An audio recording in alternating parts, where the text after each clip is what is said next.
right now, I'm going to make transparent the whole process of how I am selecting for a husband. And I need your help to listen through the whole process and tell me if there's anything I've made a mistake on. And give me some insight, okay? This is the model I'm using basically.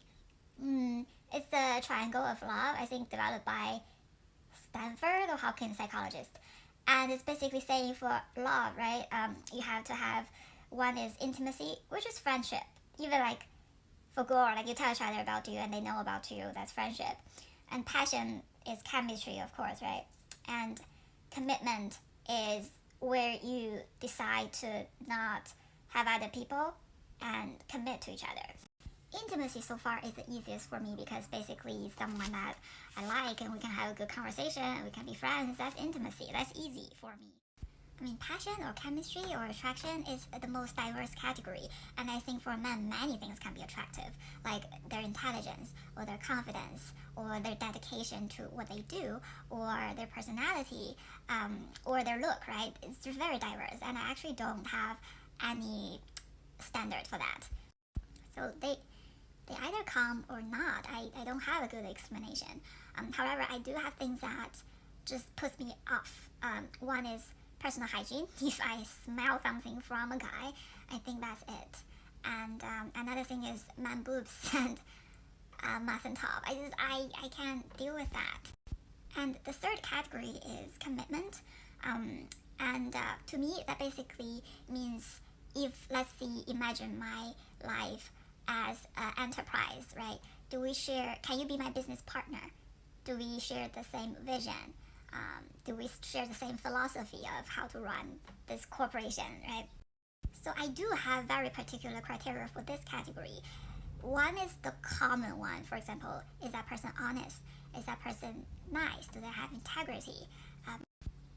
And then the following are criteria that's very personal to me. For example, the vision, because I am a Christian, and my vision for my family is that we are going to be serving Jesus.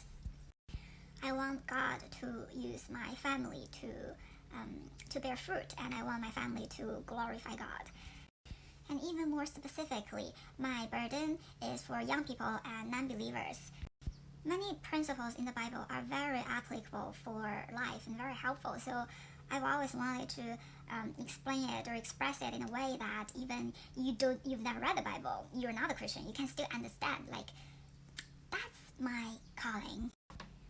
But in terms of what I want for this vision, I wrote a few things. One is openness to the gospel. I don't even have to have a Christian man, as long as he is willing to, read the Bible and go to church and learn for himself what it's really about. So if someone just says, "Oh, religion's bad, I'm not interested," like, that's not cool.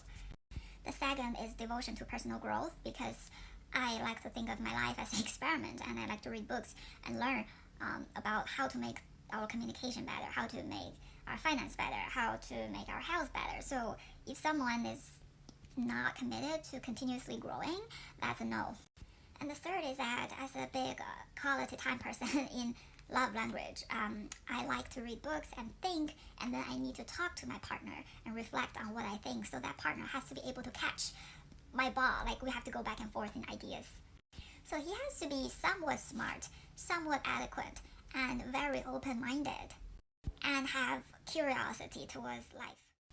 So the previous are the sort of hard standard, and the rest are fluid as long as we can talk about it. For example, finance.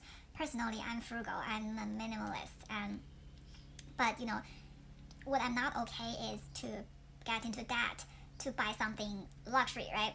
But other than that, I don't care what the other guy is. If you like fancy stuff, if you want to spend, of course, if you can make a lot, of course. So I don't have a particular standard on that. Or kids, I can or don't have to. I don't have to have kids. I can have kids. I can even adopt kids. The only criteria is I have to make sure that we as a couple are good in relationships, so we don't damage the kids psychologically. And if we're a good couple, I'm open to having or not having them. I mean, even a hobby. Actually, I am okay with staying with myself for a long time. I'm totally okay with a guy having hobbies that I have no interest in and just go with his bros and to do them. I don't care. As long as we can find something we enjoy together and spend some quality time every week, that's fine. However, I'm still not able to put together this triangle. It's either missing passion or missing commitment. So I keep having guy friends. If I miss intimacy with someone, they're out of my life, so that's not part of the discussion. For people missing intimacy, I don't even want to be their friend, so leave them out of the discussion. For missing passion, I have actually met guys who I think, oh, they're fantastic, they're wonderful. Whoever marries them will be so lucky. And I have no feeling. I don't know why. And there are people that I like that I have feelings for, but then either they do not care about God at all, or they don't want to learn, and I just don't think that's gonna work. If I force myself with someone that don't share my vision, and then I will nag them every day, and I don't think that's a good relationship. So I just ask, do you want to learn about God? Do you want to learn in life? If they say no, I just let them go.